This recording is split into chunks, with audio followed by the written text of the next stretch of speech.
Hello guys! Hello Libra! Welcome dito sa aking channel. Kapalaran 888 Libra. Alamin natin kung anong messages, vibration, gabay energy para sa lahat. Ito ay general reading, so pwede kang makaresonate. Gamitin mo ang iyong intuition sa panunood Libra. Larimar tayo Wow! Ang tagal kong hindi nabasa si Larimar. Okay, Larimar, sensitive emotions. Wow, sobrang magiging sensitive yung emotion mo. Hypersensitive, Libra. So, nakikita ko sa'yo dito na kinakailangan mong, kung may high blood ka,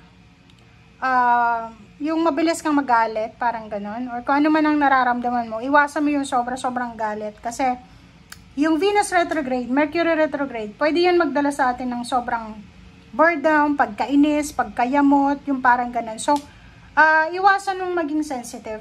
Iwasan mo yung pagiging sensitive. Okay?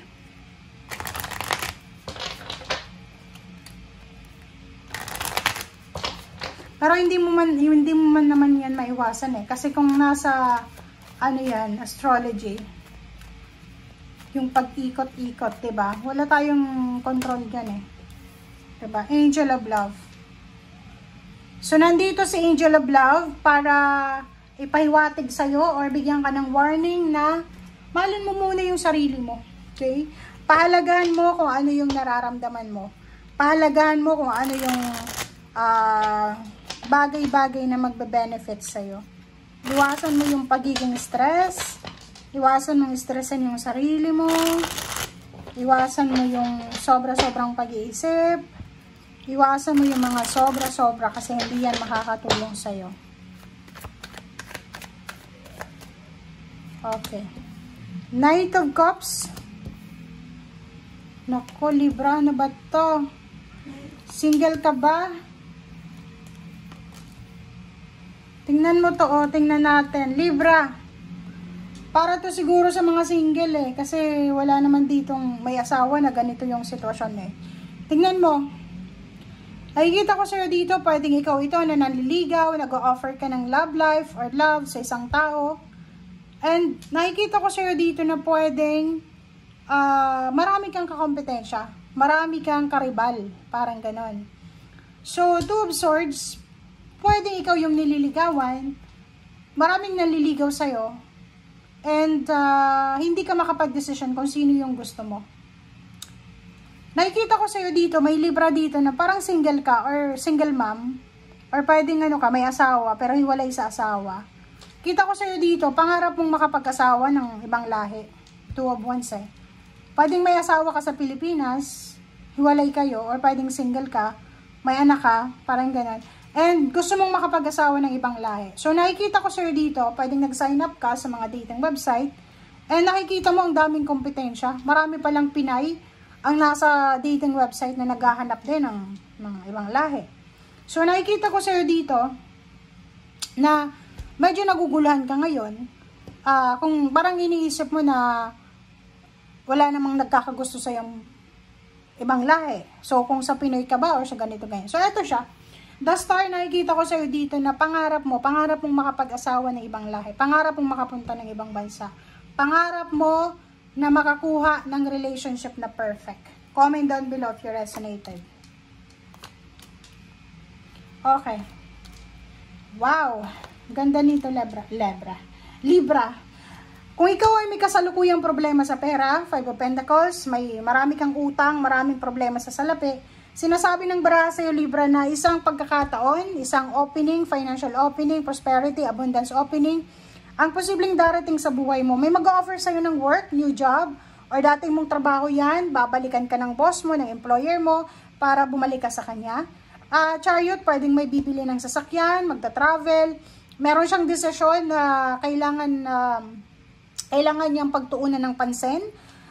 Nakikita ko yung Page of Pentacles, pwedeng few days or few weeks or few months from now, nakikita ko na may mag-offer sa'yo ng isang napakalaking transformation sa buhay mo. Yung parang biglang magiging bago yung takbo ng buhay mo, 360 degrees. Diba? So, it's confirmed. Nandito yung Wheel of Fortune, sinasabi ng baraha na usaping emosyonal, usaping financial, 99, 8 of Pentacles. So, nakikita ko sa iyo dito, maraming magbabago sa buhay mo, financial and emotional. Okay? So, tingnan mo. Libra. Nandito yung Wheel of Fortune. Ang Wheel of Fortune is para siyang karmic. Para siyang bulang kristal, 'di ba? Na umiikot siya. Minsan meron tayo, minsan wala, minsan meron, wala, parang ganun. So, dito sinasabi siya ng Wheel of Fortune na yung mga wishes mo emotionally, siguro parang iniisip mo na, wala, useless na, hopeless na, helpless na ako eh. Nagkakamali ka doon kasi ang sinasabi sa'yo dito ng Wheel of Fortune na papabor sa'yo. Iikot yung Wheel of Fortune, pabor sa'yo. Bibigyan ka niya ng pagkakataon na ma-enjoy mo emotionally yung mga dreams and hopes mo sa usaping emosyon. Trabaho, in few months and few weeks, posibleng makakuha ka ng isang stable na trabaho, negosyo, na pwedeng magdala sa'yo ng parang limpak-limpak ng salapi. Stability to eh. Kasi yung Queen of Pentacles, sa kaupo lang siya, parang reyna siya ng pera. So, sinasabi ng baraha, iikot yung Wheel of Fortune, bibigyan ka ng pagkakataon para makarecover ka, financial, emotional, may renewal or may new beginnings dito. And at the same time, be careful kasi maraming blessings na posibleng papasok sa buhay mo. Pag hindi mo to nabigyan ng pansin, pwedeng hindi mo to makuha. Diba? Kita mo siya? Pwedeng 6 weeks, 6 months from now, June, nakikita natin dito, or April, mayroon ditong salary increase, higher position, empowerment, security, stability, sobrang strength, sobrang strong yung pagkatao mo. May recognition, may awards, may rewards, may mga wini-wish kayo emotionally, financially na posibleng ibibigay sa iyo ng universe.